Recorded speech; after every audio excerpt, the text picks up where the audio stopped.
देखना यह है कि क्या पवन सहरावत को रोकेंगे। बिल्कुल रोकेंगे। 2 पॉइंट।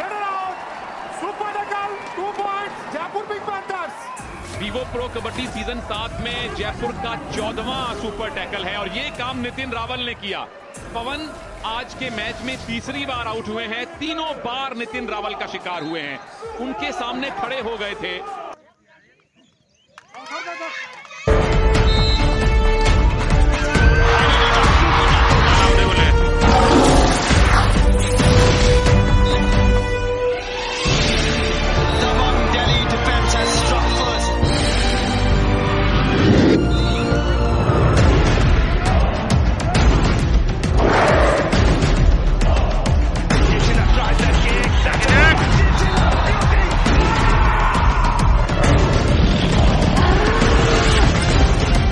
ये है कि क्या पवन सहरावत को रोकेंगे।